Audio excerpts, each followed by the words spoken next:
ahí. Luego todo eso se fue difuminando, pero de cuando en cuando, muy de cuando en cuando, surgen noticias, documentos, datos.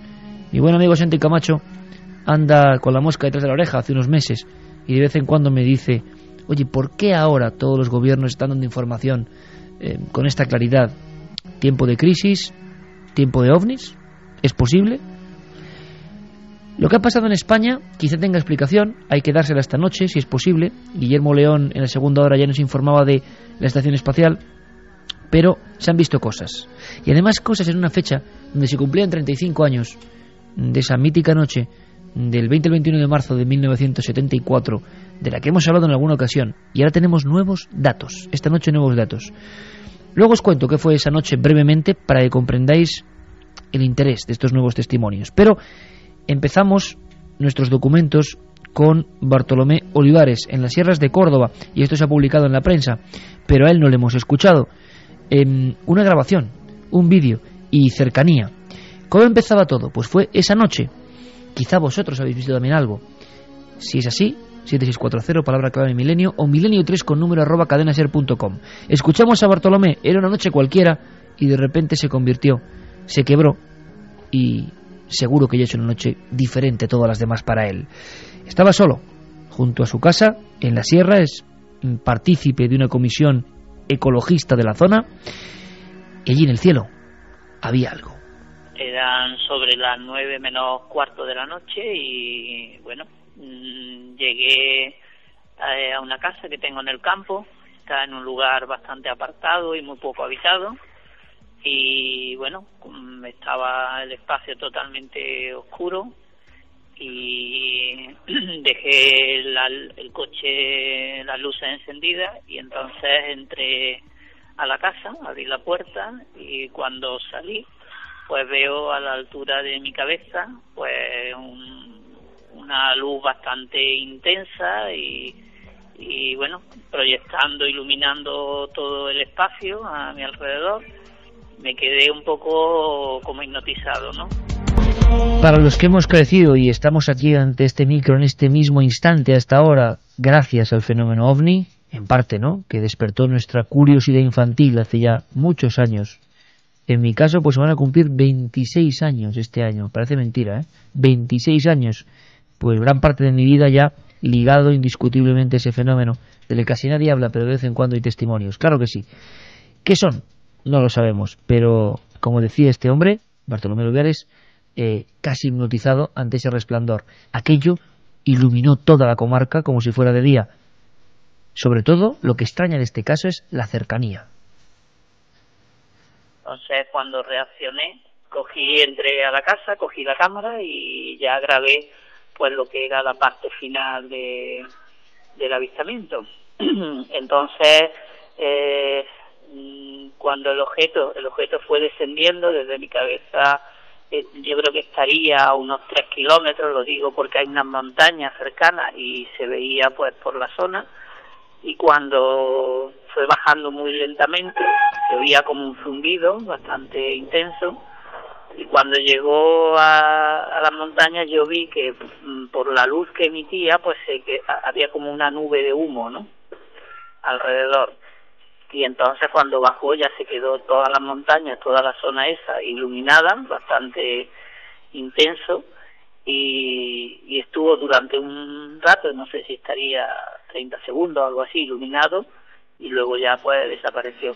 Recibe una sorpresa interesante, y es la grabación, una grabación en vídeo, donde se ven bastantes cosas, estas. Y sí grabé un vídeo que eso sí salió mejor, y entonces al visualizarlo pues ya vi realmente que había un punto central y había pues como una bola de fuego alrededor que parece que se movía, ¿no? Y luego lo he proyectado en un cañón porque claro, en el ordenador al ser tan pequeño no se ve demasiado bien, y he visto como si tuviera unas aspas alrededor del círculo central, ¿sí?, como una aspa de un molinillo o algo así, y se aprecia como, no sé, la sensación es un objeto como de tubo o algo así, no sé distinguir, pero vamos, lo que sí se aprecia es que yo pensaba que era como una luz que se emitía, pero parece que es un objeto y que de ahí pues sale como un humo o algo parecido. Todos con la mirada ahora mismo, si es posible, en el cielo, ese gran desconocido al final, de donde todos procedemos, materia de las estrellas. ¿Qué era ese objeto? Pues seguramente nunca lo sabremos, pero sí que hemos podido ver la filmación y desde luego el efecto es sorprendente, pero no desconocido. Las cámaras, cuando no fijan su zoom, generan esa especie de anillos dentro de un foco bastante grande, hay que decirlo. No tenemos referencia en muchas de estas filmaciones de lo que son...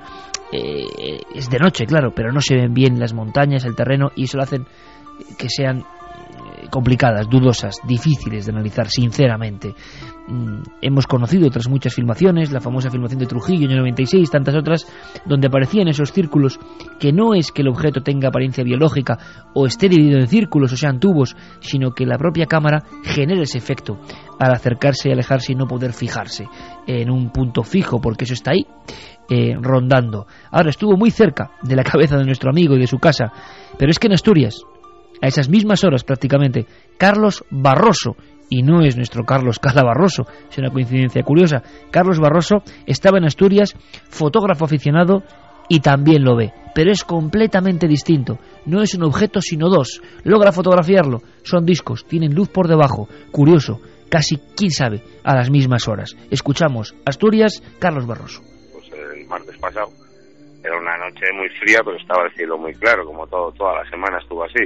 Se estaba tirando unas fotos ahí en la playa, y había una zona de la playa por donde se metía el sol y otra que estaba más oscura, que es donde ya había oscurecido, más o menos la zona de las montañas.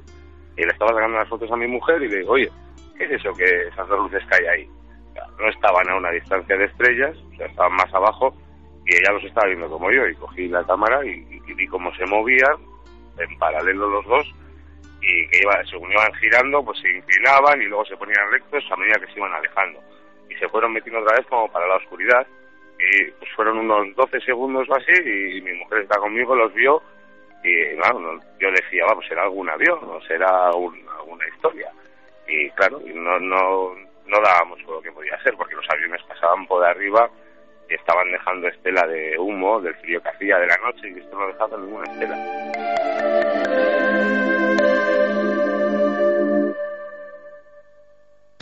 4:16. ¿Qué vio nuestro amigo Carlos en Asturias? ¿Qué aparece en las fotografías? ¿Es algo tecnológico humano? ¿Es un satélite? A él le sorprendió y intentó, desde luego, captarlo, dejarlo para siempre en la memoria fotográfica. Al pasar la tarjeta al ordenador aparecía esto. Cuando las pasé al ordenador, ya entonces sí que ya no encontraba explicación, porque las vi, las amplié, y con un portátil que tengo normal, pues veía cosas raras, no era algo normal. Estaban como, yo calculo, el objetivo que tengo es un 300, yo calculo que estarían a 1 kilómetro de mí. A 1 kilómetro de mí, porque si no, no llegaría a captar ningún color con el objetivo. O sea, sería un punto. Entonces yo calculo que para captarlos como los capté, estarían a 1 kilómetro y a una altura bastante más bajo que los aviones. O sea, al principio era como si la luz la tuviesen solo por una parte de los, digamos que son una especie de discos, pues la luz estaba en la parte inferior y en la parte superior era más oscuro. Entonces solo veíamos la luz cuando cambiaban de posición.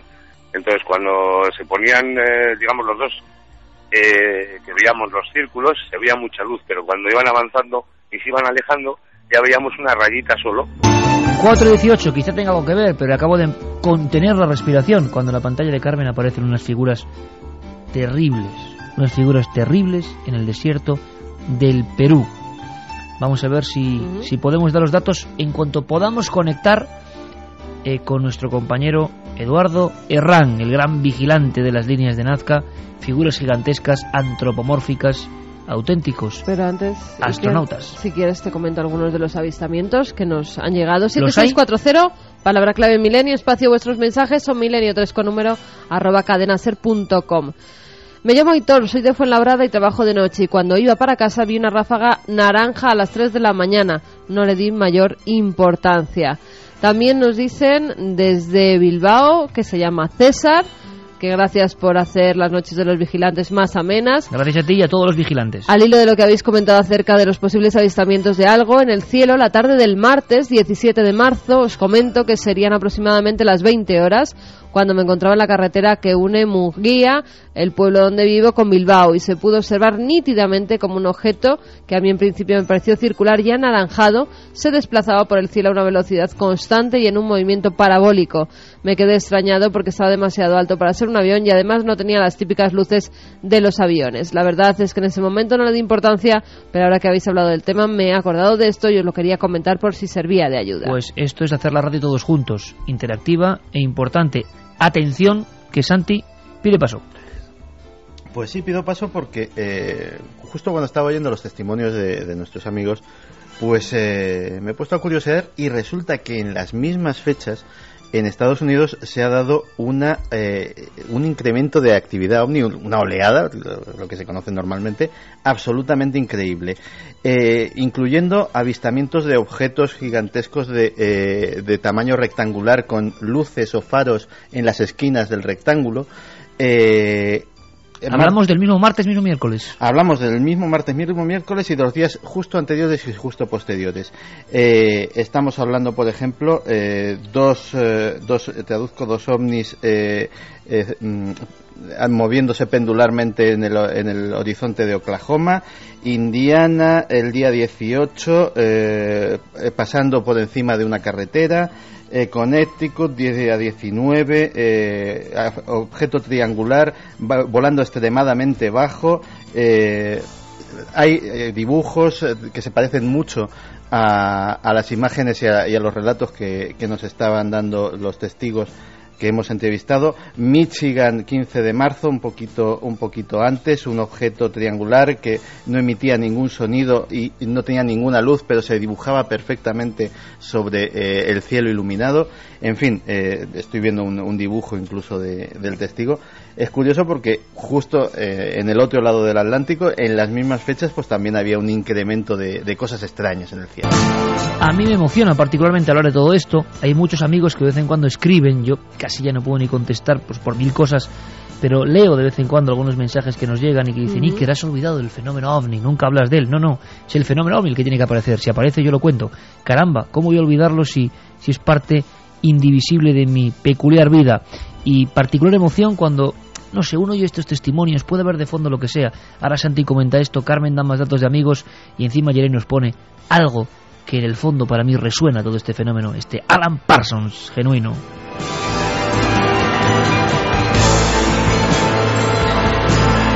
Por cierto, ¿más datos en España? ¿Más sí, gente? Voy con Ander de Portugalete, que nos decía... Toda la zona norte, os dais cuenta, ¿no? Este email Zona porque me norte. estáis dejando perplejo. Os estoy escuchando hablar sobre los avistamientos de ovnis y el caso es que el martes noche, más o menos 23:30, cuando venía junto a mi compañero de trabajo desde Sestao hacia Portugalete, Vizcaya, nos dimos cuenta que había algo extraño en el cielo. Era como un tipo de helicóptero por las aspas, pero no hacía ruido alguno y tenía bastante luz y nos llamó la atención, pero yo no le di importancia hasta hoy. Muchas gracias por la buena noche que me estáis haciendo pasar. Un saludo. Pues gracias a ti por la información, porque esa información es vital, absolutamente imprescindible para que haya esta emoción particular ahora mismo.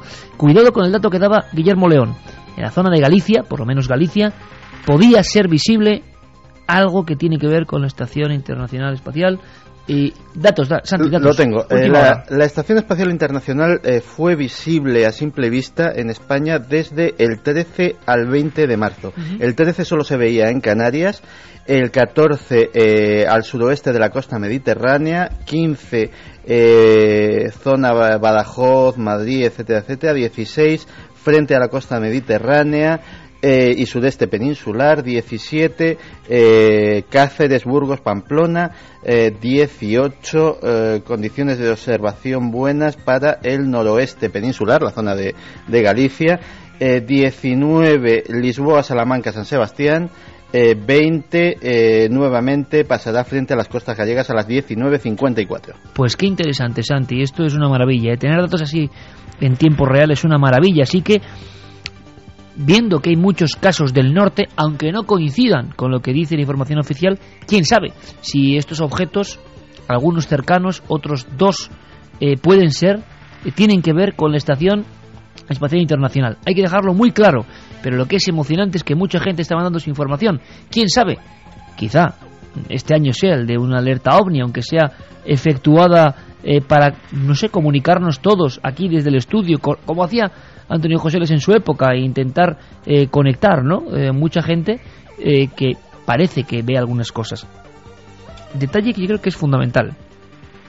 Cuando los ultraescépticos y personas que decían, ya han dicho durante años, que el fenómeno OVNI solo se debe a imaginación de las personas, ¿por qué durante muchos años, todos los años 80, parte de los 90, la gente ha dejado de imaginarse cosas?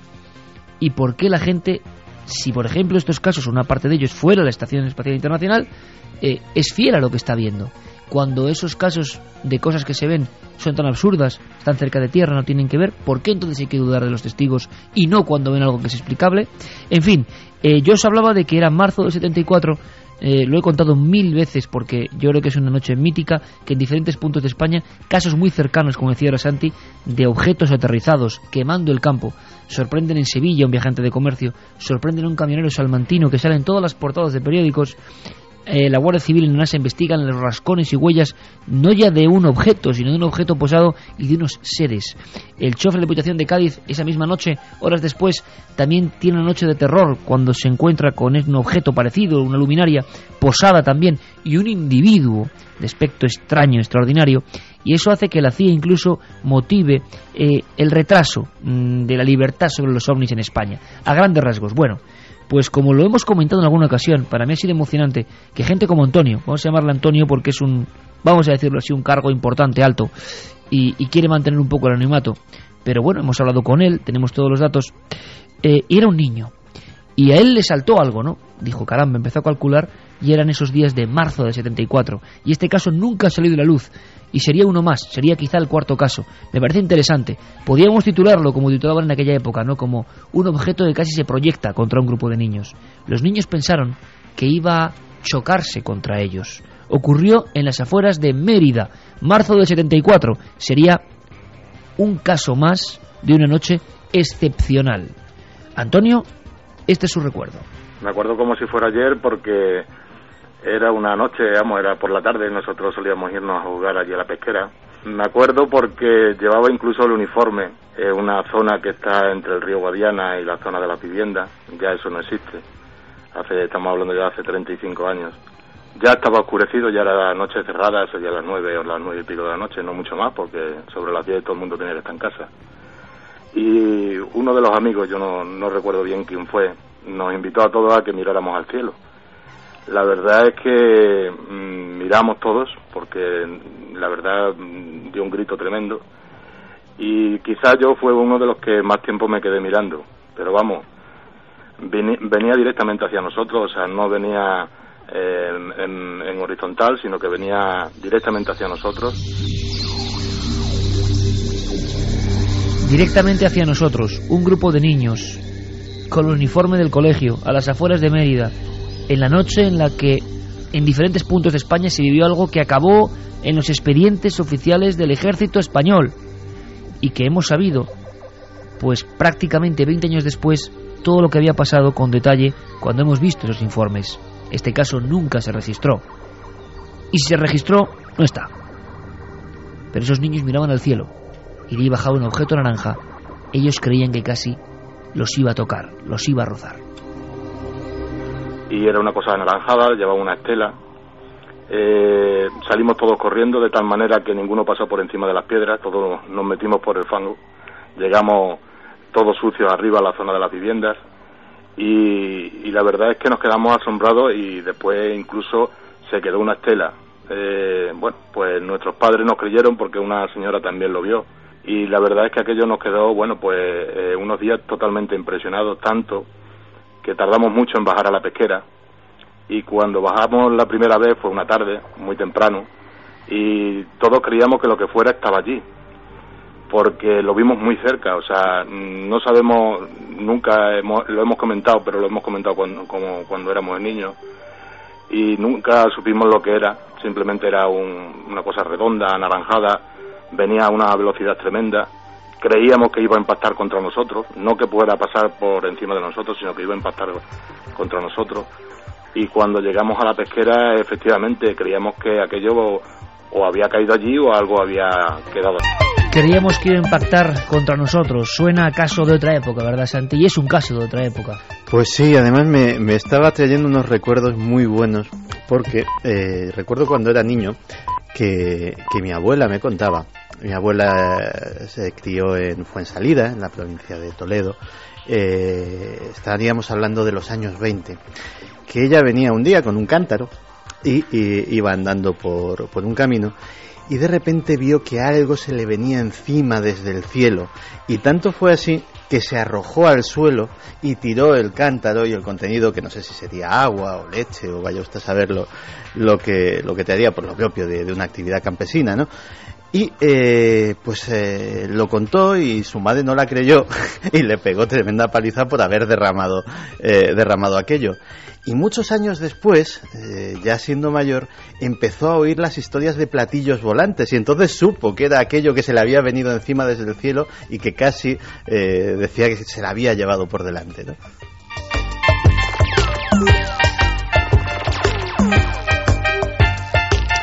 Auténtico viaje en el tiempo. Teletipo, Carmen, últimos datos. ¿Más gente de España que ha visto cosas? Pues están llegando ahora, Iker, porque dicen, por ejemplo, de hace 2 semanas, un objeto con luces raras que se movía muy rápido sobre el Cerro de los Ángeles. Posteriormente me dolía la cabeza. También Alexis, de Las Palmas de Gran Canaria, dice si conocen lo del posible avistamiento de un ovni esta semana en Gran Canaria. Nos lo ha escrito más gente, ¿eh? Lo de ese posible ovni en Gran Canaria. Pues ahora con Oxígeno, segunda parte, mítico donde los haya, en este, como decimos, bucle, ¿no?, que hemos hecho en el tiempo, porque la radio tiene esa facultad, trasladarnos a otras épocas. Hemos conjuntado voces de ayer con las de esta misma semana, porque en nuestro programa no nos vale estar conjeturando, bueno, dialogando sí, porque dialogamos amablemente, pero queremos sobre todo, y ese es nuestro marchamo, que los documentos, los testimonios, lo que está ocurriendo ayer, hoy, hace milenios o ahora mismo, lo escuchéis vosotros. Ese es nuestro trabajo como periodistas. Y por eso mismo, dime. Nos dan datos conspiranoicos sobre por qué ahora se ven menos ovnis o más. Decía que en los 80 se ven menos ovnis porque el escudo antimisiles de Ronald Reagan impedía su entrada a la Tierra. Bueno, teorías de todo tipo, ¿eh? Ahí, de hecho, yo me acuerdo de un autor que en un congreso de estas cosas conspiranoicas me comentaba, decía, tú deberías de saberlo, pero el escudo antimisiles de Reagan no está orientado hacia la Tierra, los misiles están orientados hacia afuera. Un día me cuentas ese congreso por dentro, ¿es, Santi? Mira, Muy también bien. A mi padre y hermana le siguió una luz intensa que se mantuvo a la misma distancia y velocidad desde Santa Elena hasta Villanueva del Arzobispo, en Jaén. Me gusta este ambiente, espero que vosotros también. Y ahora vamos a marcharnos ni más ni menos que al Perú. Acaban de llegar y espero, yo no sé si están ya o que estén prontísimo en ikerjimenez.com las fotos. Voy a comprobarlo. Porque ahora mismo, amigos, por si faltaba algo en esta noche, hay algo en tiempo real. De vez en cuando surgen nuevas líneas de Nazca, ¿no? Pero es que hay algunas más antiguas.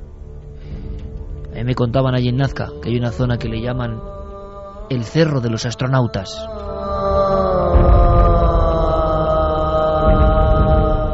Creadas antes del nacimiento de Jesús. Hay líneas, lo han sospechado siempre, más antiguas que las Nazca incluso. Hay una cultura de nombre los Paracas Cavernas.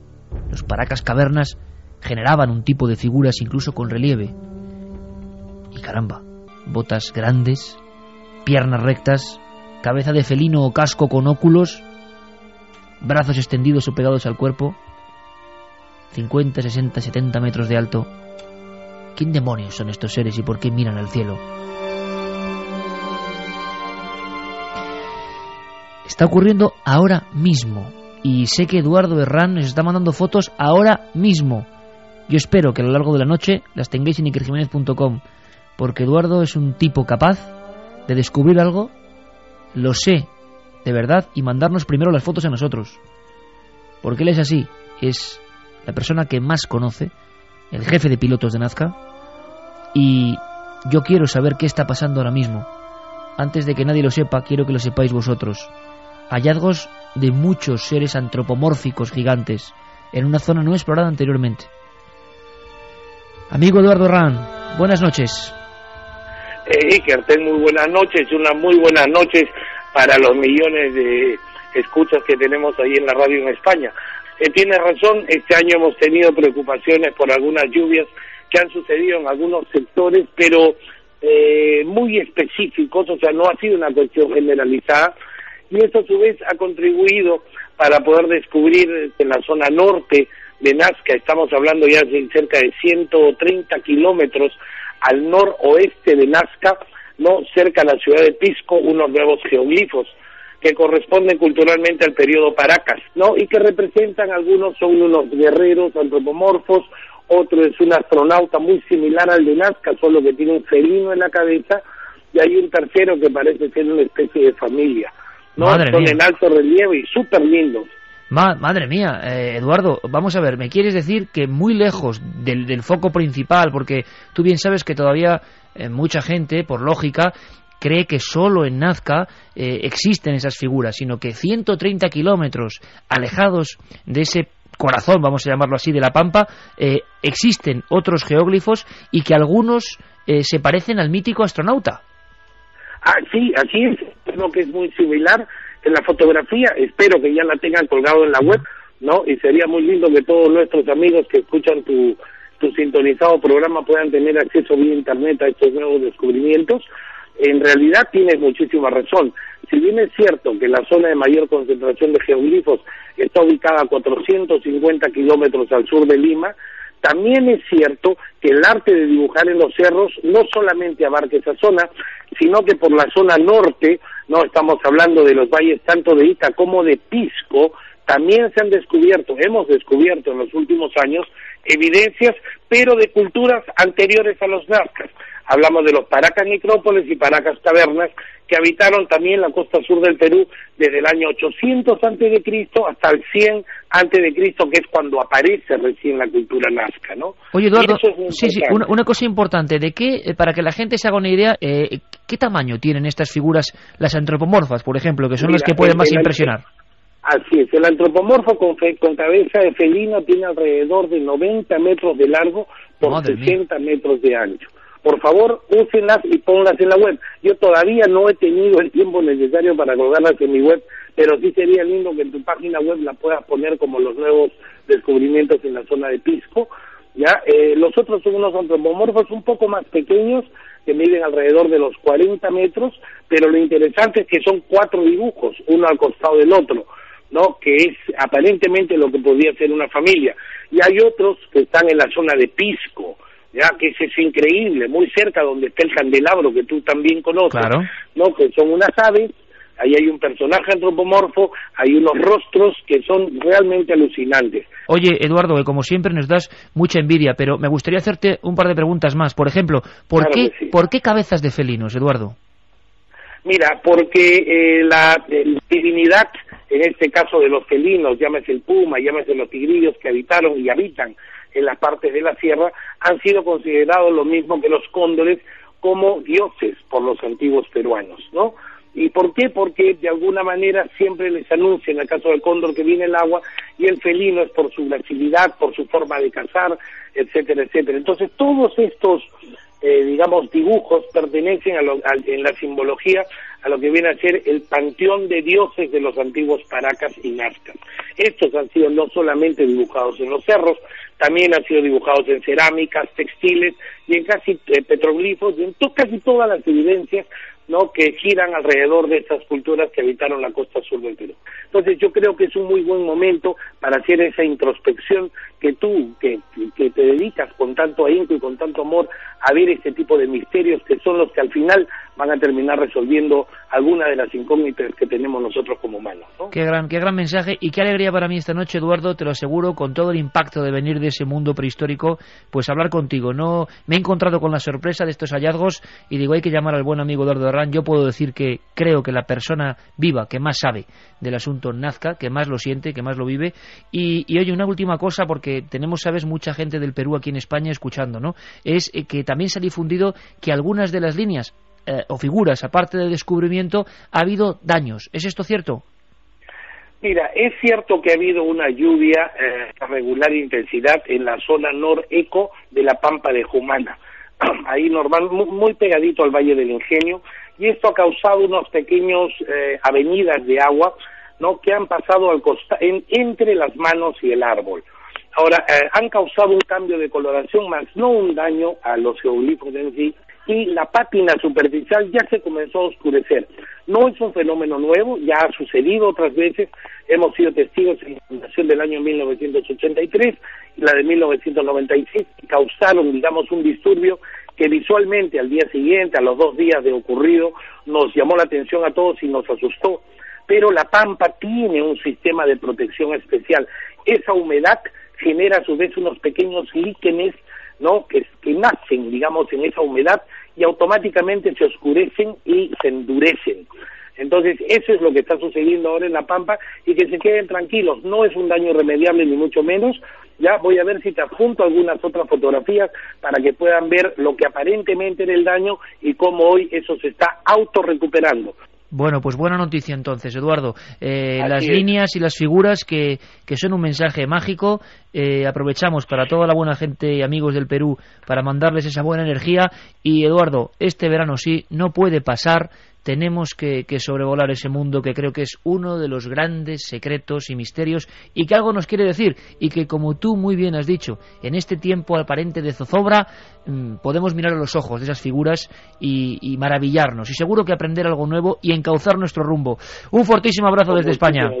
Perfecto, Iker, y quiero darte una última buena noticia que se llama Herodiana.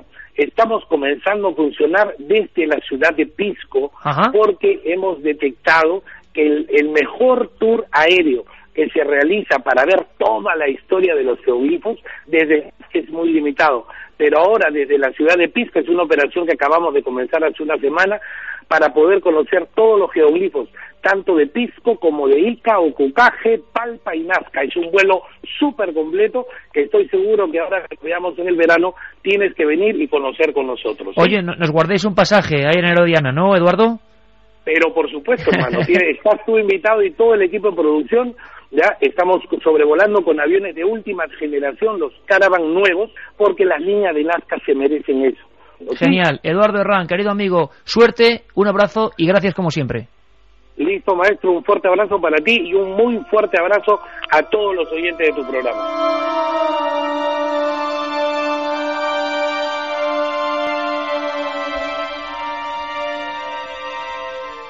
El gran maestro, Eduardo Herrán, gran amigo. ¿Qué ves en esa foto? Está ya en la web, está en ikerjimenez.com. 2 líneas, esa, nuestra web, y Nazca News de noticias.com, la web de Eduardo. Es increíble la figura. Las ha subido al blog de ikerjimenez.com, ahí las ha subido Guillermo León. Las ha subido ya. Es increíble, 90 metros de altura, quizá una de las figuras casi llega al nivel del gigante de Atacama, como ciclópeo. Bueno, es que es algo increíble. Como si tuviera la cara con 3 puntas o 4 puntas, un ojo en medio, 2 grandes alas, el cuerpo, las patas como quebradas hacia arriba, y al lado hay un mono que parece estar yéndose de su lado con un gran ojo y con la cola hacia arriba. Y luego esas botas del otro astronauta que es idéntico casi a ese famoso astronauta que mira el cielo antes de las líneas de Nazca. Os prometí la exclusiva y ahí está.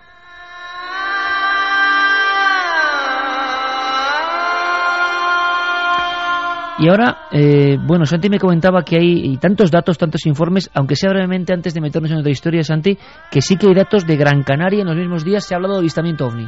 Sí, concretamente en la página web del diario Canarias 7 aparece la noticia titulada Un ovni sobre las Palmas de Gran Canaria.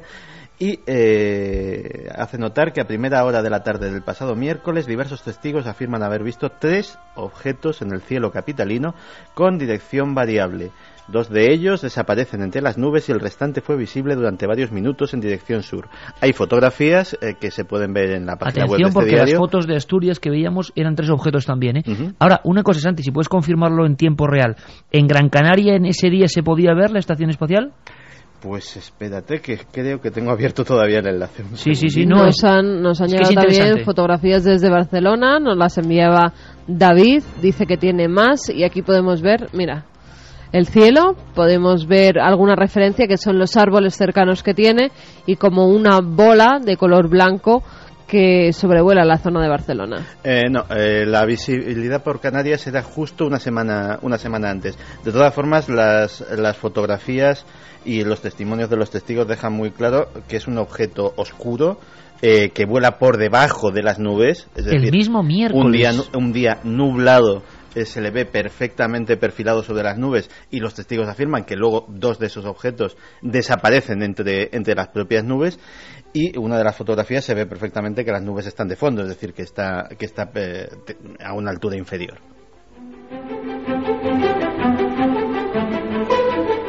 En fin, datos sorprendentes, están llegándonos un montón de noticias y de información sobre lo que ha pasado en esos días polémicos. Bueno, la verdad es que nos ha dejado todo esto tan sorprendido que no sabemos casi ni cómo actuar, porque yo estaba convencido, Santi, de que vas a decirme ese día se podía ver la Estación Espacial Internacional y fin del asunto, y bueno, genial, porque habríamos llegado a una conclusión, pero parece que no. Vamos a hacer una cosa.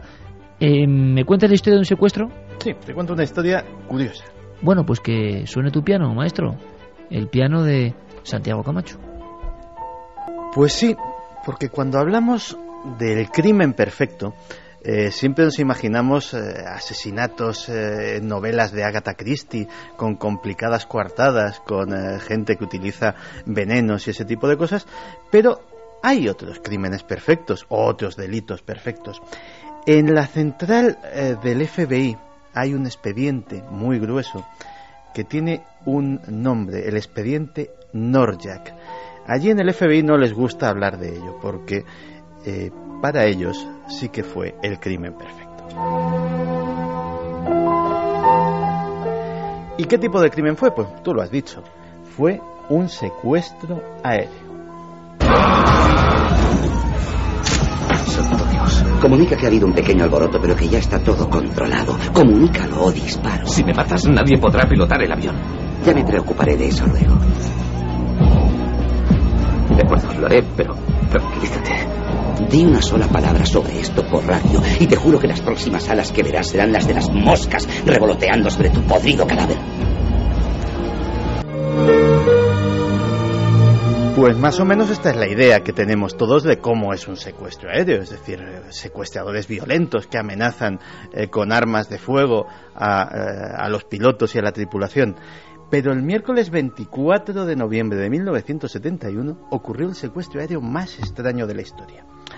Un hombre que viajaba bajo el nombre de Dan Cooper, si es que ese era su nombre, que lo dudamos mucho, abordó un Boeing 727 de la Northwest Airlines, concretamente el vuelo 305, que volaba desde Portland a Seattle.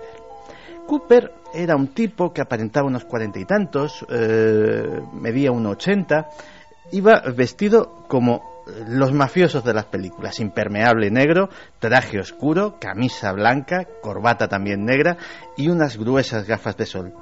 Se sentó en la parte de atrás del avión, en el asiento 18C, y nunca se separaba de su maletín. Después del despegue, llamó a la azafata, pues tal vez querría una bebida. La azafata se llamaba Florence Schaffner. Pero no, el pasajero no quería nada, simplemente le deslizó un sobre que decía ábralo. Ella estaba acostumbrada a estas cosas, era una chica pues de buen ver, tenía una profesión de azafata y decía, bueno, pues uno más que me quiere dar su teléfono. Así que se lo guardó, pero Cooper le indicó con el dedo que se acercase un momento y le dijo al oído, señorita, es mejor que mire esa nota, tengo una bomba.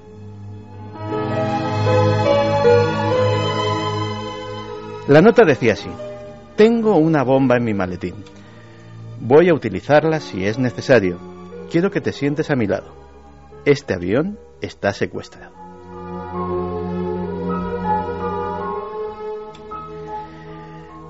Por si cabía alguna duda, Cooper abrió el maletín y efectivamente allí había cables, lo que parecían cartuchos de dinamita, una batería. Desde luego, si era una bomba simulada, estaba muy bien simulada. Así que empezó el juego de todos los secuestros aéreos, el juego de las demandas. Bien, ahora, ¿qué hacemos? ¿Cuál es el plan? Porque tendréis algún plan, ¿no? Todavía no. No hay planes de emergencia para esta situación. Es algo que no se ha contemplado. Pues ya puedes empezar a contemplar. Esta es una jodida situación que hay que desjoder a la voz de ya.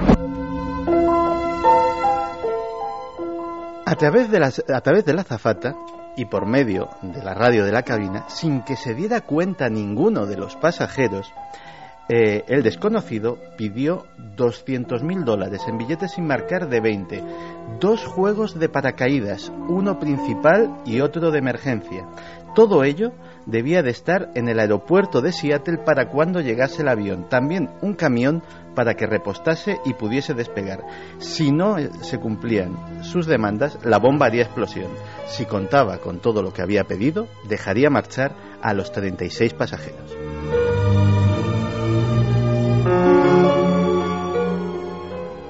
Efectivamente, las autoridades, bastante extrañadas sobre todo por lo de los paracaídas, decidieron cumplir las demandas.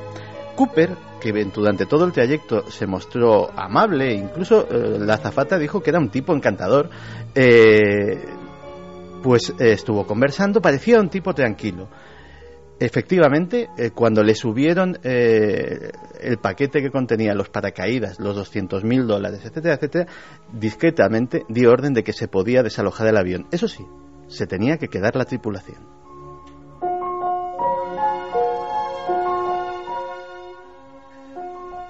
Indicó a los pilotos una ruta en el mapa.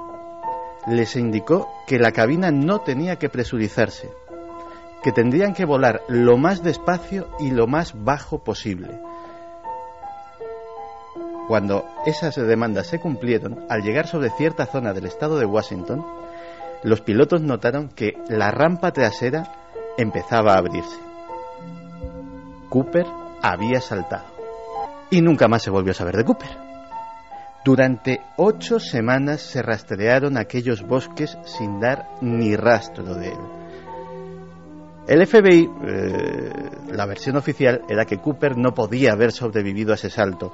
De hecho, varios años después, Brian Ingram, un chaval de 8 años, encontró en un río cercano $2.800 en billetes de 20 de las series correspondientes a aquellos del rescate que estaban por allí. Eso podía indicar que se había ahogado, tal vez, pero algunos expertos forenses dijeron que esos billetes, los patrones de descomposición, no coincidían para nada con la fecha del secuestro. Alguien los había dejado ahí para hacerse pasar por muerto. La última noticia la tenemos de otro niño excursionista que en 2004 encontró en la zona, enterrado, un paracaídas. El crimen perfecto a veces sí existe. Sencillamente magistral. Yo estaba viendo, me estaba imaginando la cara del tipo con el maletín a medio abrir. De Madrid, que ha metido en la cama a su perrita y a sus 4 cachorritos porque está pasando mucho miedo con eso de las apariciones. Bueno, pero viene acompañada, ¿no? Bueno, pues que nos mande una foto de su perrita y de sus 4 cachorrillos, que nos encantan. Y ahora que llega Semana Santa, por Dios, que no abandonen animales, que ya está bien. Que siempre que tenemos vacaciones, a quien más nos quiere, a quien no nos falla nunca, a ese abandonamos. Pues eso, que no lo hagan. Que iremos siempre en contra de esos que abandonan animales. Albert y Connie nos dicen: hemos visto esas fotos en vuestra página y no nos parece un fantasma en la carretera, sino más bien una imagen de alguien que pasó por allí en algún momento. En cuanto a la imagen de Escocia, es demasiado física, es decir, demasiado palpable. Creemos que se trata de alguien asomado que estuvo por allí. Todo nos parece demasiado tangible para ser espectros de otro mundo. Pues seguramente la clave la ha dado Santi Camacho una vez más, porque no estamos acostumbrados. Nuestro archivo más profundo mental no ve imágenes de fantasmas en color porque hemos ideado una imagen del fantasma como algo que viene de otro tiempo. Y quizá no, quizás sea un estertor que está ahí todavía, ¿no? Bueno, fíjate, Joseba nos estaba escuchando desde un parking en la M6 cerca de Carlisle, en South Valley. Ando mirando por las ventanillas del camión y no voy a pegar ojo. Por la carretera. Cuidado con los romanos. Los romanos, cuidado con la sexta de legión. Los romanos nos hablaba Carmen de Soria, que decía: la legión romana que aparece en Inglaterra solo se le ve medio cuerpo y bajo la carretera discurre una calzada romana. Jolín, pues encima romanos con medio cuerpo. Ya es lo que faltaba. ¿De arriba o de abajo? Igual de terrible. Vamos, Iker, a dar los ganadores de La Casa de los 7 Pecados, ese libro que sorteábamos esta noche. Sabéis que hemos tenido a Maripau Domínguez, su autora, en la primera hora de Milenio 3, esa que empezaba a la 1, que ya casi son las 5. Pues vamos con los amigos que han ganado. Arturo desde Logroño, que nos decía: el lugar físico donde se levantan este tipo de edificios no es elegido al azar, es la clave del misterio, es conveniente estudiarlo. Otro es para Segis de Oviedo, que dice: 3.000 muertos al año en carretera en nuestro país son demasiados como para que no sucedan situaciones fantasmagóricas. ¿Nos estarán avisando? Y el último es para Jesús García, que nos decía: Madrid es una ciudad de luces y de oscuridad al mismo tiempo. La clave está en saber mirar las claves. Un saludo y espero poder leer pronto el libro. Pues Jesús, ahí lo tienes para que lo leas. Un abrazo. Y aquí regresamos con un sinfín de noticias, de informaciones y habitualmente con nuestra faltriquera repleta de cosas que casi nadie cuenta. Por ejemplo, claro, todo el mundo ha fotografiado quien ha pasado por allí, claro. Este edificio se ha puesto a su sombra, a su vera, ha intentado viajar un poco en el tiempo. Una de las maravillas del mundo, a qué duda cabe, ¿no? La Alhambra. Pero yo sé bien que hay muchas historias que ni siquiera Washington Irving u otros contaron. Yo sé bien que el embrujo de la Alhambra va mucho más allá y a veces entronca directamente con los temas que nos ocupan y que nos interesan, esos temas donde el misterio aparece. Esta es la sintonía de Juan G. Vallejo, esos mundos inexplorados que a veces pueden ser tan famosos, pero al mismo tiempo tan desconocidos como esta maravilla, la Alhambra. He observado que generalmente cuanto más ricos han sido los habitantes de un edificio en los días de su prosperidad, tanto más pobres y humildes son los que viven en los de su decadencia, y que los palacios de los reyes concluyen con frecuencia sirviendo de asilo a los mendigos. La Alhambra se encontraba en ese triste estado de decadencia. Cuando alguna torre empezaba a desmoronarse, venía a instalarse en ella alguna andrajosa familia, que se hacía la propietaria de sus dorados salones en compañía de los murciélagos y búhos, y colgaban sus guiñapos, emblema de la pobreza, en las ventanas tragaluces. A comienzos del siglo XIX, un escritor avezado, aventurero, Washington Irving, llegó a la ciudad de Granada y de repente contempló como encaramado en un valle se encontraba un palacio que parecía un palacio sacado de un sueño. Y es que dicen que hace muchísimo tiempo había un sabio persa que uno de sus escritos comentó que había podido visitar ni más ni menos que los jardines de Irem, unos jardines que había en medio de la península arábiga en los que solamente podían entrar los hombres que eran prácticamente inmortales, los sabios, los poetas, aquellos que conocían los secretos de la Biblia, del Corán, de los textos sagrados. Comentan que este manuscrito persa fue el que llegó a manos ni más ni menos que de Alamar, que fue el que mandó construir esta fortaleza, la fortaleza a cuya sombra tuve la suerte de nacer, a cuya sombra florece una de las ciudades más bellas del mundo, Granada. La Alhambra, que significa la roja porque está construida con el barro que se saca del mismo monte de la Sabica. El monte de la Sabica no fue concebido por casualidad para hacer allí aquel palacio que era una réplica del jardín de Irem, del paraíso del Edén. Realmente la Sabica fue un monte sagrado desde el tiempo de los fenicios, hace más de 2000 años, donde hoy día está la torre del agua de la Alhambra. Se encontraba un templo de adoración a la diosa fenicia Natá, la diosa fenicia de la fertilidad. Realmente la Sabica fue siempre una montaña extraña. Dicen que es la montaña donde mayor número de plomo, hierro y pequeñas pepitas de oro se encuentran. No en vano el río Darro, que es el que pasa por debajo de la Alhambra, proviene del latín dauro, que significa oro. Ese mundo de ensueño que ven todos los años miles y miles de personas sigue ahí, desafiante, lleno de 1000 secretos, que han hecho que mentes prodigiosas, como por ejemplo del pintor Makesher, cuando vio en aquellos azulejos dibujos sin fin, los imitara para hoy día que toda la gente del mundo pudieran ver esos cuadros que, al igual que los azulejos de la Alhambra, no tienen ni principio ni fin. Principio ni fin realmente tienen las leyendas y los orígenes misteriosos de la Alhambra. He de decir que, por desgracia, si no hubiera sido por Washington Irving, que vivió en la Alhambra cuando era un lugar donde vivía gente andrajosa, tal y como describía en el texto que hemos puesto al principio, si no por Washington Irving se hubieran perdido las leyendas de la Alhambra, un libro del que no podemos ya saber cuántas ediciones y en cuántos países se ha publicado. Lo que hizo Washington Irving en ese libro fue recoger de los habitantes desarraigados que había en ese lugar todas las leyendas que hablaban de fantasmas, de espectros, de viejos sabios que venían desde lejos para crear ese maravilloso monumento.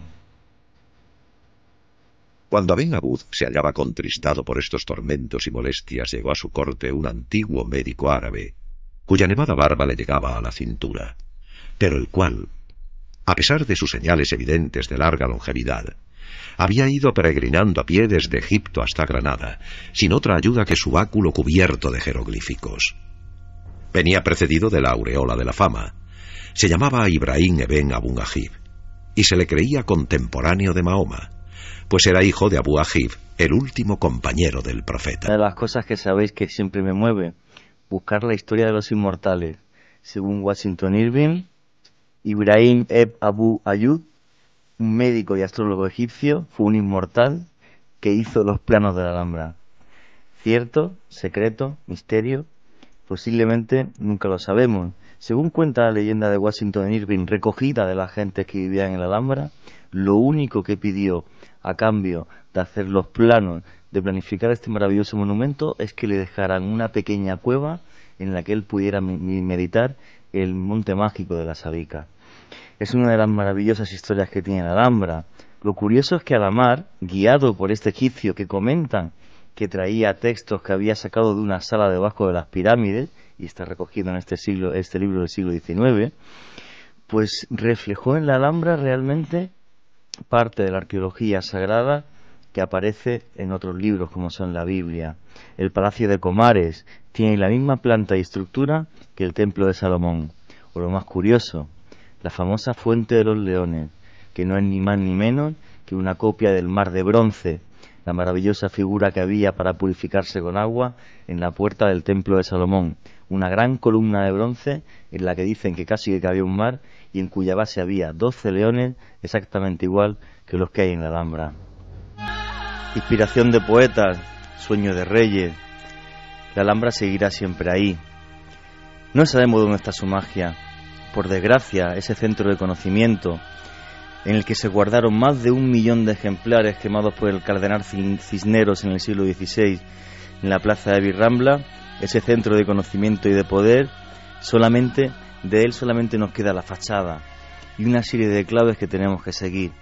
Los textos se perdieron, lo que sigue vivo y es eterno es el sueño de ese rey llamado Alamar que creó un paraíso que todos los años visitan miles y miles de personas. Sonido. Una voz. Una investigación. Milenio 3. Iker Jiménez. Cadena Ser.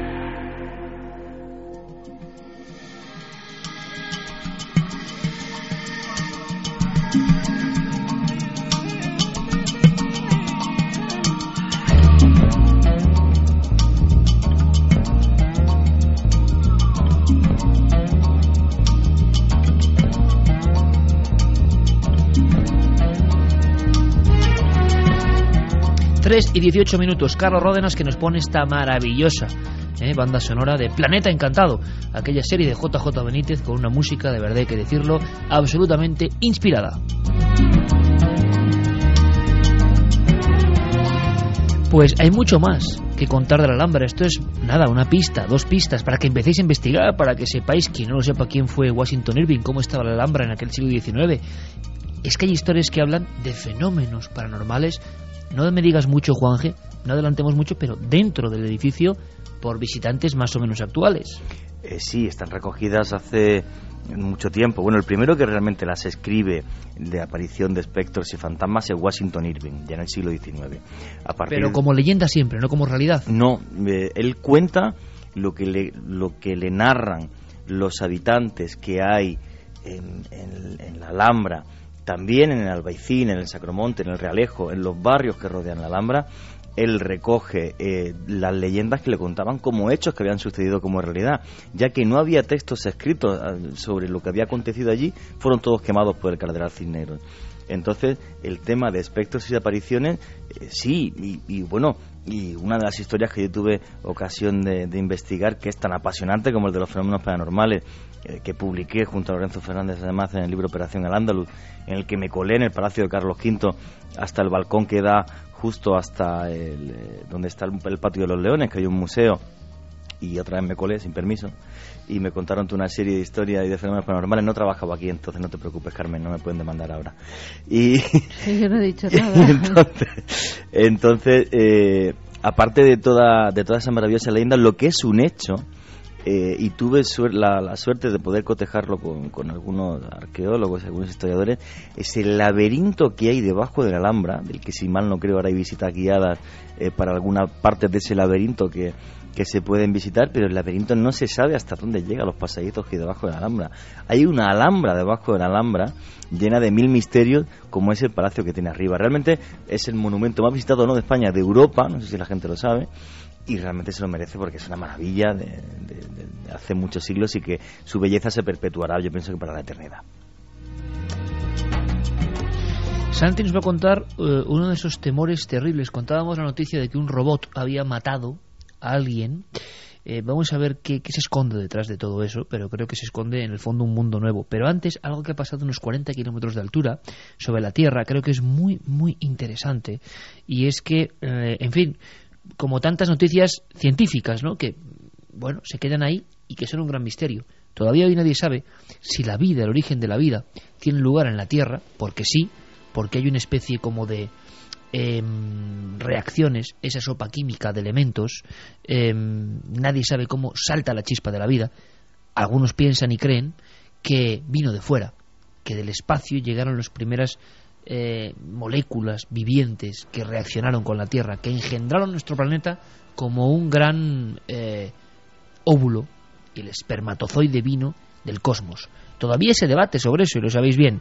Bueno, pues ayer mismo el Comité Indio de Investigación Espacial descubrió una serie de bacterias en esa franja donde se divide la atmósfera ya, digamos, del espacio, y estaban vivas, eran animales vivos a 40 kilómetros de altura, bacterias.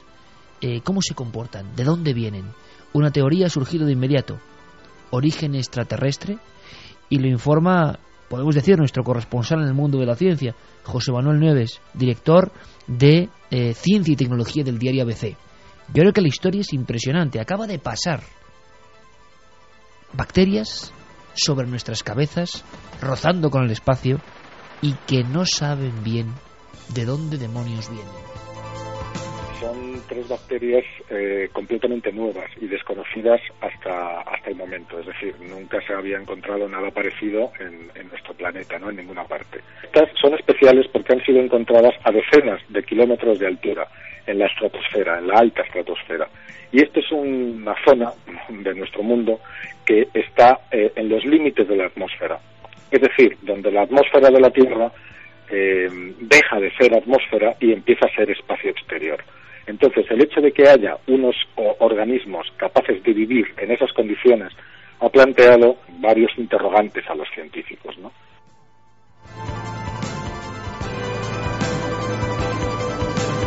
Claro, claves y enigmas científicos de lo más diverso. ¿Qué son? ¿Por qué están ahí? ¿Por qué resisten las temperaturas, las circunstancias? ¿Proceden de nuestro sistema en el fondo? ¿Han mutado o es que vienen de fuera? Y si vienen de fuera, ¿qué hacen bacterias al margen de nuestra vida cotidiana? ¿Dónde iniciaron su chispa de la vida? esas extrañas bacterias, aunque el resto de la información en estos días las aparte por completo y nos preocupemos de otras muchas cosas, están ahí y están siendo examinadas. El experimento, curiosísimo, José Manuel Nieves nos lo cuenta. El experimento consiste en que a medida que el globo va subiendo, va tomando muestras de aire en unos cilindros metálicos, y este globo concretamente lo ha hecho entre 20 y 40 kilómetros de altura. Los cilindros, que han sido 16, una vez que están llenos de aire, son lanzados a la Tierra, caen en paracaídas y son recogidos por los científicos. Aquí es lo importante, porque 2 laboratorios independientes, distintos, han analizado las mismas muestras, y los 2 laboratorios han encontrado lo mismo. Han encontrado varias colonias de bacterias, en concreto 12 colonias de bacterias diferentes, ¿no? 9 colonias eran conocidas, pero estas bacterias además se veía que tendían a morir. Sin embargo, de las 12 colonias, 3 de esas colonias no morían.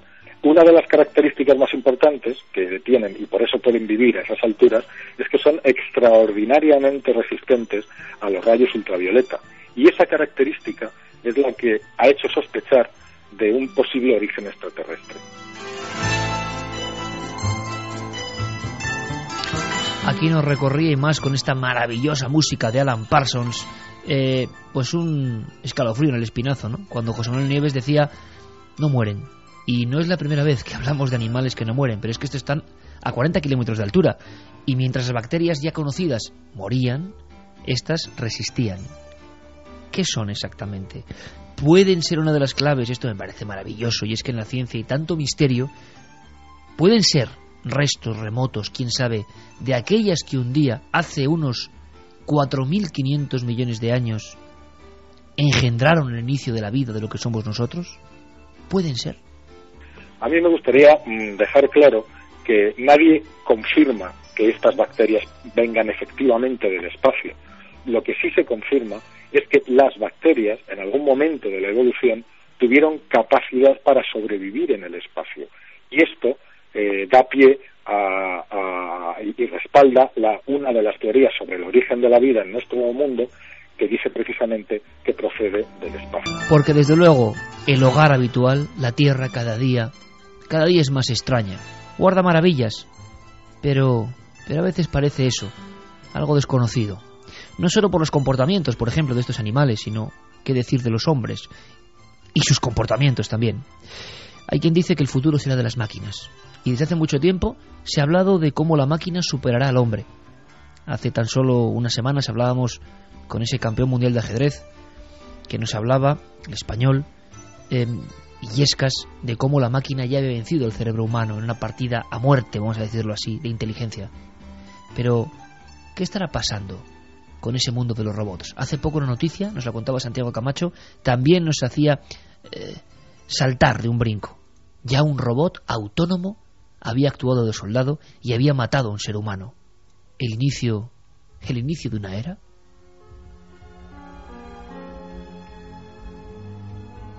No sé si alegremente, pero voy a ponerme un café. ¿Quiere un café? ¿Ah? Susan, los robots proporcionan protección.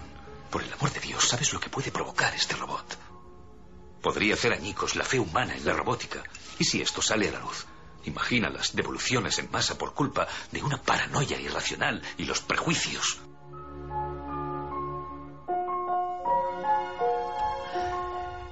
Yo Robot, Terminator, Blade Runner, todo parecía cosa de ciencia ficción. Robots, humanoides, autónomos, desplazándose, actuando, pensando, matando. Y ha sucedido, es otra vez una de esas noticias que creo que son trascendentes y que creo que han pasado sin pena ni gloria por los boletines de las agencias de noticias. Pasó hace menos de un mes, en las montañas de Afganistán. Una unidad del grupo de combate Odín del ejército norteamericano estaba repeliendo el fuego de un grupo de talibanes fuertemente atrincherados en uno de aquellos desfiladeros inaccesibles. Entre ellos estaba la unidad del sargento Jerry Rhodes, el especialista James Pegg y el cabo Philip Cheng. Ellos estaban al mando de un soldado muy especial. Volaba a unos 300 metros de altitud sobre el escenario de aquella batalla. Se llamaba Alfa. Alpha es la evolución de una serie de aparatos que eran los Predator, que eran aviones no tripulados, dirigidos por control remoto. De hecho, la CIA los ha utilizado alguna vez para realizar algún atentado contra algún líder insurgente de alguna organización terrorista no afín a los norteamericanos. Pero los Alpha son distintos, porque los Alpha ya no hay un soldado, ya no hay un operador con un mando a distancia, con una consola, con un ordenador dirigiéndolos. Los Alpha son autónomos. Ven, oyen, escuchan las órdenes y las ejecutan.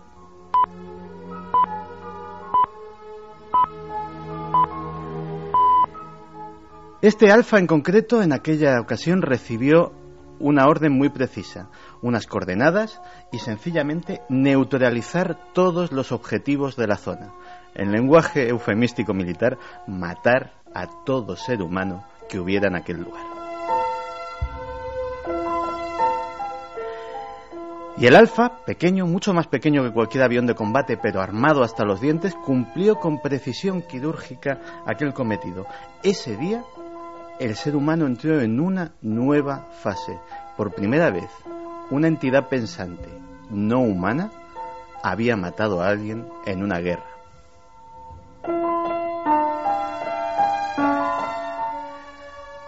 Lógicamente las implicaciones morales son muchas. De hecho, fíjate que en la película esta de Yo Robot también se lo preguntaban. Me obligó a jurarlo. Y te pidió que lo mataras. Dijo que para eso me había creado. Su suicidio fue el único mensaje que pudo mandarte. La primera amiga. Vicky no podía controlarlo. Lanning contaba con que mis prejuicios me llevarían hasta ti. ¿Va a detenerme, inspector? Bueno, el fiscal define el asesinato como la muerte de un humano a manos de otro. Técnicamente no puedes cometer un asesinato. Pero desde luego los cadáveres que dejó Alpha a su paso siguen estando allí, decorando las arenas del desierto afgano. Los robots autónomos militares que lucharán en nuestras guerras futuras deberán ser programados como samuráis mecánicos para vivir conforme a un estricto código guerrero, o si no el mundo corre el riesgo de verse abocado a atrocidades que dejarían chicas a las de cualquier otra guerra que hayamos vivido hasta ahora. Esto, que parece un pensamiento muy bello, muy poético, en realidad forma parte de un informe oficial elaborado para la Marina de los Estados Unidos por uno de los organismos más secretos de ese país, la Oficina de Investigación Naval.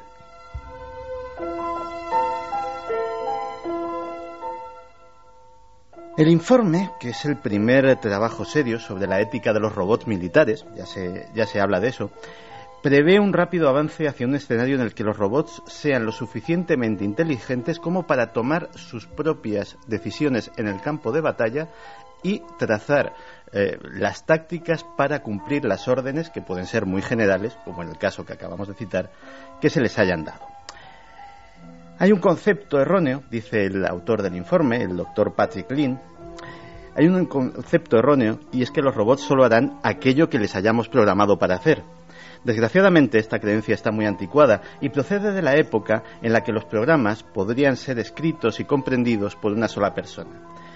Uno de estos aparatos lleva un software que consta de millones de líneas de código y que cada parte, por razones de seguridad, ha sido escrita por diferentes equipos de programadores. En realidad, no sabemos lo que hay en la mente de uno de estos aparatos.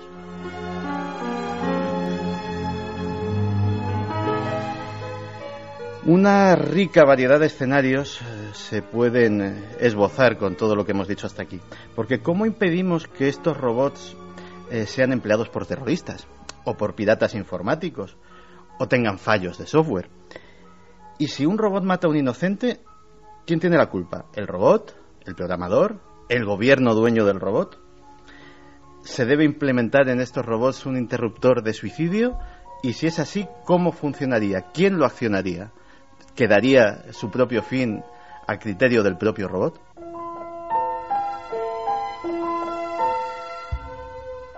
Y todo esto son preguntas importantes, y con esto acabo, porque el mismo estudio prevé que en 2015, a la vuelta de la esquina, antes de las Olimpiadas que pretendemos que sean en Madrid, 1/3 de los vehículos de combate terrestres y aéreos del ejército estadounidense sean aparatos no tripulados.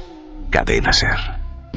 Pues un poco de alegría, que no viene mal, después de lo que acaba de contar Santiago Camacho. Santi, me quito el sombrero, porque si algo quiere este programa, y creo que intentamos hacerlo, y yo, pues tengo que decirlo, ¿no? De vez en cuando, yo me siento muy orgulloso de lo que se cuenta aquí, de cómo se cuenta y de la gente que lo cuenta. Es, bueno, que hay muchas cosas que se olvidan rápidamente, que el marasmo informativo tan rápido, tan global, tan hegemonizado, olvida.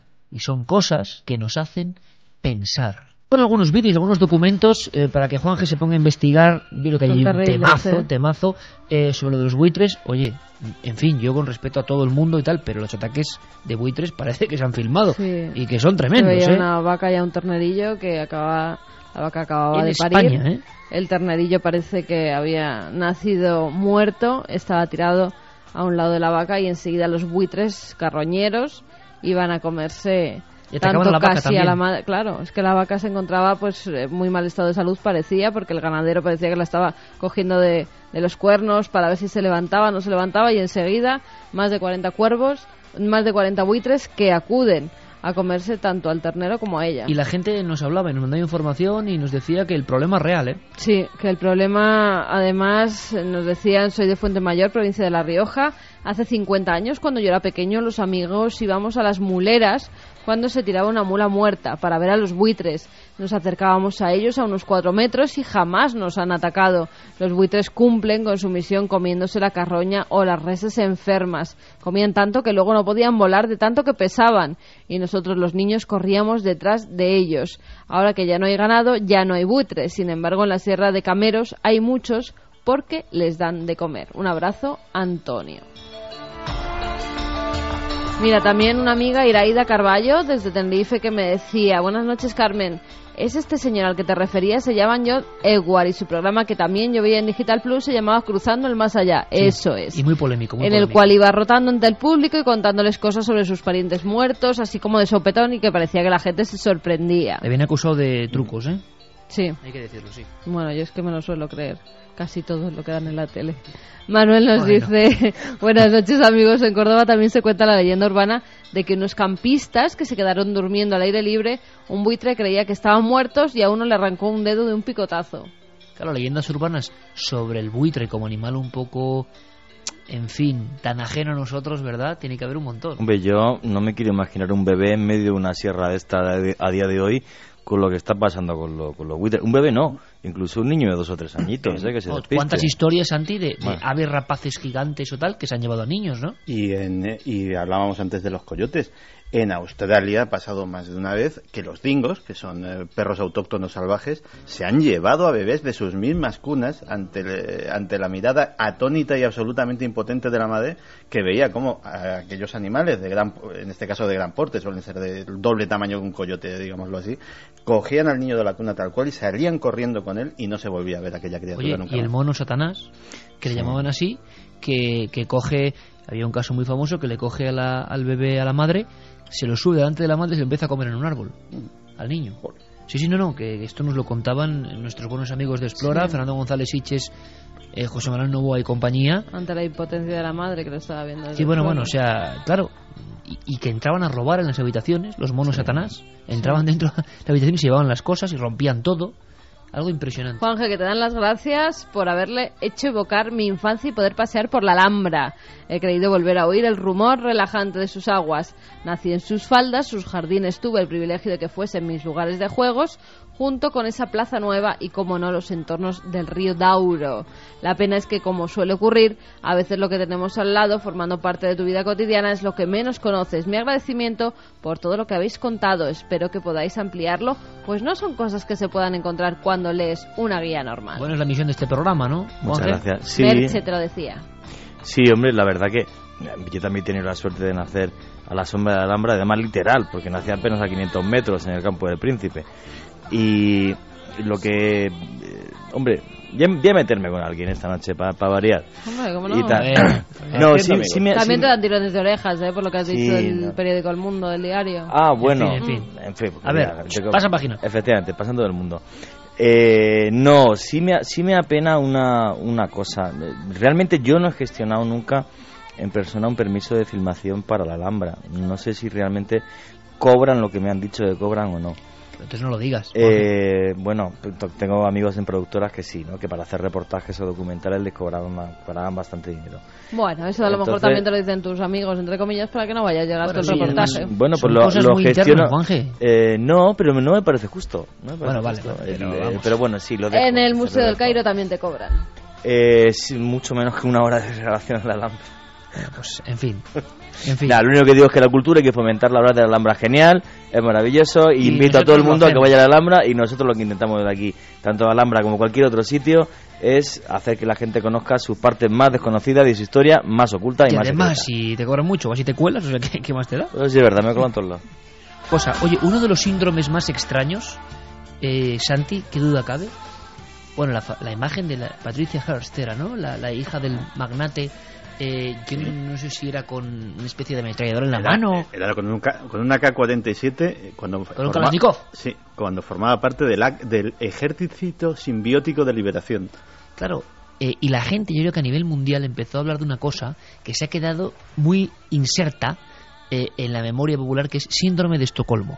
¿Cómo es posible que alguien te secuestre y tú de alguna forma te enamores o te pongas a favor del secuestrador? Ha habido casos dramáticos.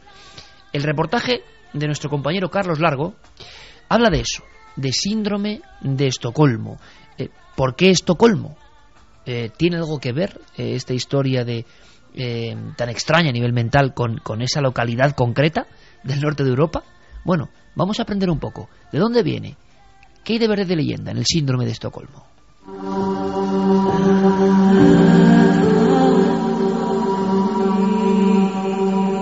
Elaine la acostó. Cruzó a casa de Dottie.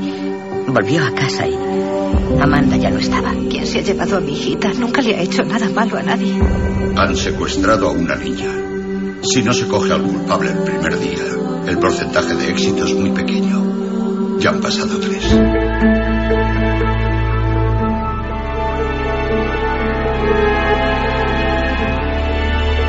Muchas trágicas historias comienzan de esta manera. Una desaparición, una ausencia, un secuestro, una peligrosa situación por la que ninguno de nosotros querríamos pasar. Les informamos desde la casa en Los Ángeles de Daniel Pearl, el periodista que ha sido secuestrado en Pakistán. Lo importante para nosotros es encontrar a su esposo. Una ciudad en la que hay tanta gente. ¿Cómo encontrar a un hombre en medio de todo esto? Combatiremos a los secuestradores con secuestros.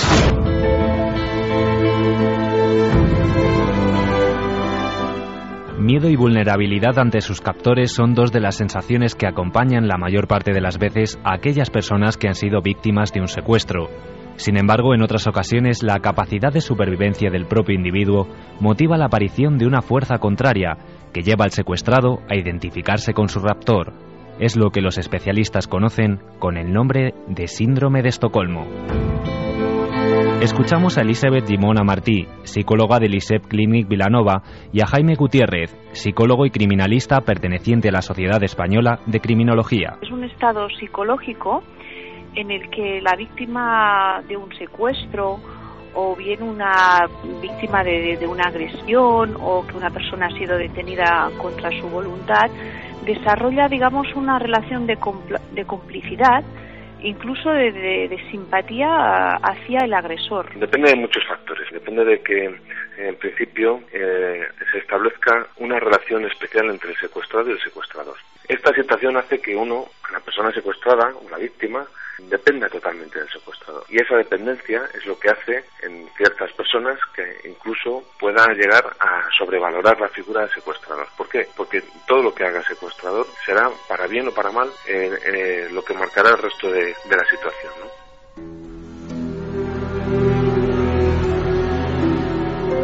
Son muchas las causas que pueden provocar un síndrome de Estocolmo. El miedo ante una situación amenazante, el temor a sufrir algún daño, el deseo de que todo acabe lo más rápido posible. Conductas que, aunque no parezcan extrañas, pueden llevar al aprecio y cooperación entre víctima y secuestrador. Tanto en un secuestro que se produzca el síndrome de Estocolmo como en un secuestro normal, la primera reacción y la más fácil de ver es el shock, ¿no? Y ocurre ocurre una situación para la que uno normalmente no está preparado. Eso es lo más visible. Después se va a pasar una fase de estrés.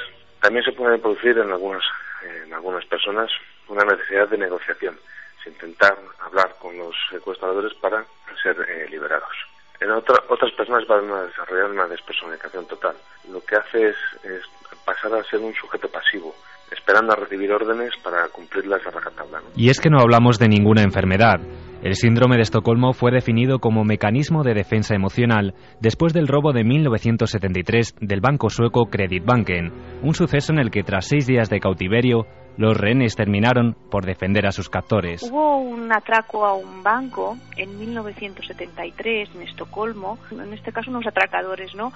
Secuestraron a 3 mujeres durante 5 o 6 días, incluso les pusieron como dinamita alrededor del cuerpo, o sea, las tenían ahí secuestradas y con la dinamita, y bueno, al final se los cogieron, pero lo que sorprendió principalmente a los profesionales de la psicología y psiquiatras, que las víctimas se negaron a testificar en contra, y que incluso una de las víctimas, pues digamos que tenía cierta simpatía hacia el secuestrador, ¿no?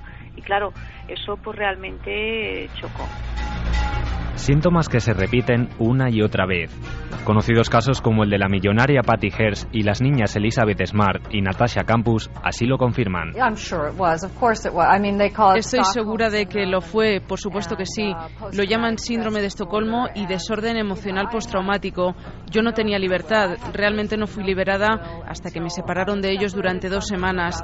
Y entonces ocurrió, todo comenzó a desaparecer lentamente justo cuando ellos ya no estaban. Desgraciadamente, según los especialistas, podemos decir que actualmente el área de extensión del síndrome de Estocolmo es aún mayor. El número de personas que viven sometidas en el mundo es estremecedor. Y es que las fatales noticias así lo confirman. El abuso infantil y la violencia doméstica son ya una realidad. Desde mi opinión, no. Para que se produzca el síndrome de Estocolmo, la situación que lo provoca debe ser totalmente inesperada. Lo normal es que esto se vaya produciendo a lo largo del tiempo, entonces no son situaciones comparables. ¿Qué es lo que ocurre? Que sí que es verdad que hay muchas víctimas que son dependientes de su verdugo, ¿no? Entonces puede dar una sintomatología parecida. Pues sí, pues mira, por ejemplo, en el caso de la violencia de género, pues de hecho vemos muchas mujeres que están sometidas a vivencias muy violentas, ¿no? Pero el agresor ya se va cuidando pues de aislar a la víctima, de que ella vaya perdiendo sus amistades, su familia. En fin, ya sabemos algo más. Síndrome de Estocolmo, 1973. Y han ocurrido casos. Yo me estaba acordando de que una historia que se convirtió en ficción cinematográfica fue la historia de la estanquera de Vallecas, ¿no? Llevada al cine, y que al final, pues fue aquella especie de cautiverio de las 2 estanqueras que habían cogido un aprecio, un afecto realmente extraordinario por sus propios atracadores y los problemas que llevaban en sí los 2 atracadores, ¿no? Por cierto, noticias, hablábamos de animales que han protagonizado gran parte del programa, cocodrilos, historias de cocodrilos atacando a niños, en fin, que cuando uno sondea un poco... Una niña de 10 años a la que se han comido su cabeza en Filipinas, cuando iba hacia el colegio en canoa. En fin, y nos contaban que había incluso osos que se llama oso de montaña, no sé si azulado o alguna cosa así, lo contaba Fernando González Siches, que bajaban hasta los centros comerciales y husmeaban en los cubos de las basuras, y todos los colorantes aditivos de la comida humana son para ellos ya tan potentes con su olfato y demás que ya no quieren otra cosa, ya no quieren cazar, ya no quieren hacer nada, y entonces lo que quieren es eso. Eso empezó a pasar con el oso yogi, y no es broma, porque el personaje del oso yogi... Bueno, es que me dijo Fernando que era como el oso yogi. No, es que además era en el bosque de Yellowstone. Oso yogi. Efectivamente. Y de hecho hicieron el personaje del oso yogi en su momento porque los osos de Yellowstone estaban con las tortitas de... Claro, el problema era que los osos eran extraordinariamente dóciles y la gente empezó a alimentarlos. ya los excursionistas de aquel parque nacional empezó a darles. Cuando no les daban, ya los osos empezaron a robar, como hacía el oso Yogi, a robar en las cestas de picnic, a robar... Caramba, y de ahí nace el personaje. Efectivamente. Santi, eres la leche, perdona que te diga. Y de esa anécdota, los dibujantes pues sacaron al personaje. Y era Yogi y Bubo con esas montañas de panqueques, ¿no? Que eran tremendos, daban mucho hambre de niño. Y de sándwich. Caramba, de ahí nace. Bueno, una cosa importante, nos queda un viaje por la historia rápido, express, de 4 minutos, y luego acabaremos con los últimos mensajes. Nacho Ares, ha habido un congreso de especialistas científicos para por fin acabar con el enigma de Colón. ¿Lo habrán conseguido? No Nacho creo. Ares, informativo de la historia.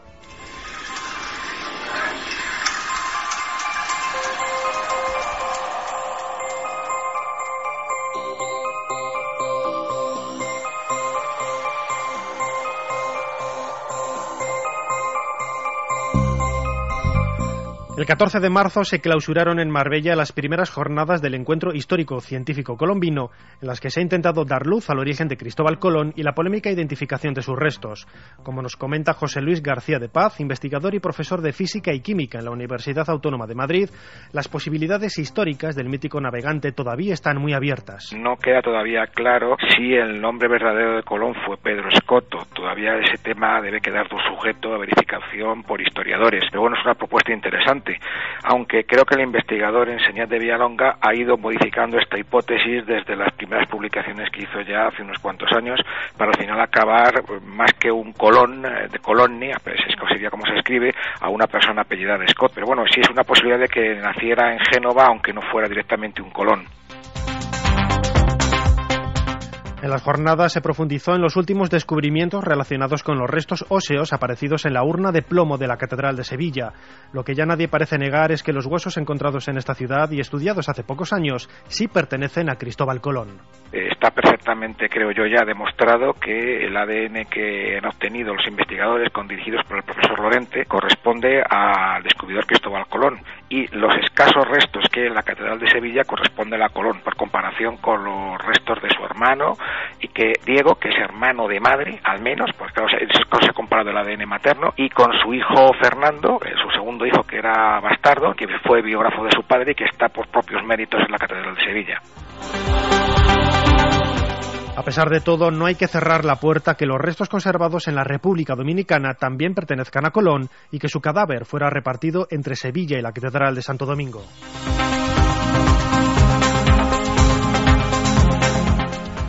La momia del hombre de los hielos, Otzi, descubierta en los Alpes italianos en 1991, exhibe por primera vez todos sus tatuajes en una página web.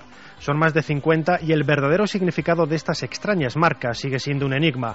Nos habla de ello Mercedes González, directora del Instituto de Estudios Científicos sobre Momias. El tatuaje normalmente se suele hacer con dos finalidades. Una es la cultural, pues para determinar si se pertenece a un clan, el estatus que tienes dentro, también para marcar un determinado momento en la vida de una persona, pues como puede ser el paso de la infancia a la juventud, la maternidad.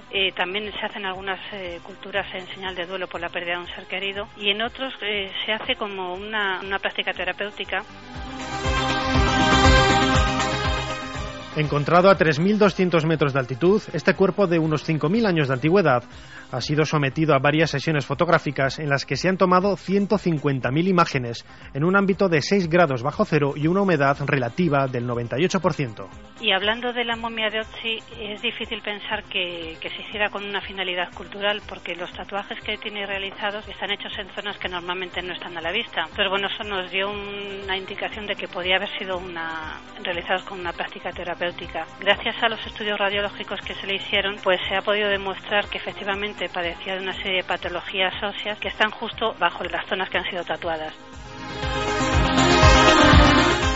Todos podemos ver los tatuajes de Otzi en la página de internet www.icemanphotoscan.eu.